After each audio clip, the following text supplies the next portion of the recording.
Сослан Плиев возродил КВН в Осетии, написал 3 книги о детях, домашних животных и жителях республики, завел персональную страничку коту в Инстаграме. Если бы вы поймали золотую рыбку, какие 3 желания загадали бы? Здоровья себе, близким, успехов России, ну и 3, наверное, денег.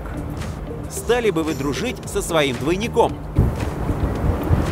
Не знаю, ну, если нормальный чувак, стал бы, если нет, то не стал бы. Есть ли вещи, которые вы никогда не попробуете?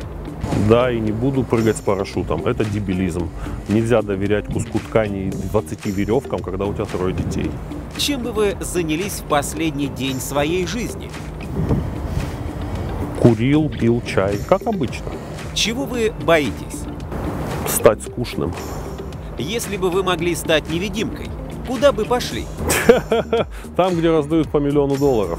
Если бы вы могли приобрести способность супергероя, что бы вы выбрали и как использовали бы? О, я не знаю, они вообще достаточно дебильные у этих чуваков, ты заметила? Вот, короче, вот прикинь, у Супермена взгляд рентгеновский, да? И он не стал врачом, он журналист.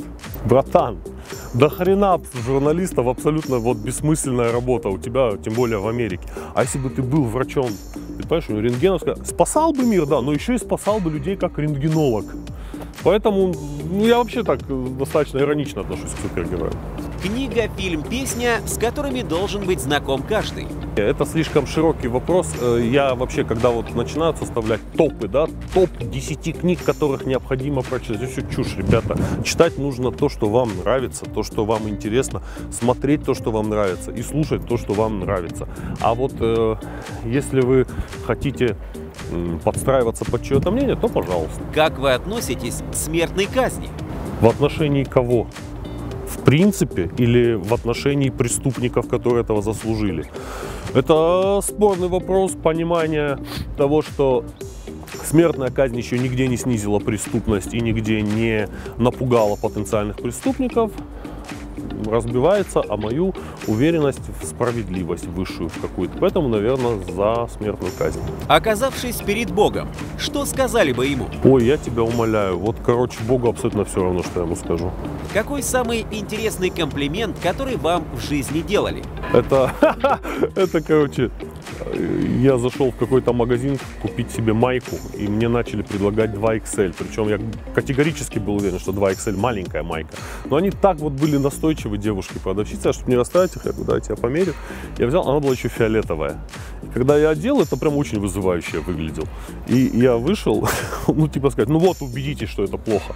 И там женщина, она мыла полы, она остановилась, сказала, божественно. Это правда. Как вы можете отличить хорошего человека от плохого?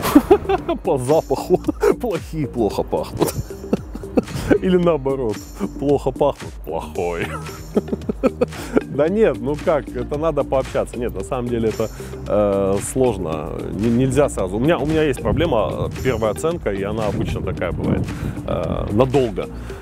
А потом оказывается, что человек не так уж и плохо. Или не настолько хорош. Что лучше, сломать руку или тишина после шутки в зале? Конечно, тишина. Вообще несравнимые вещи. Вообще пофигу. В смысле, не смеются сегодня, засмеются завтра, а рука будет болеть при каждом дожде.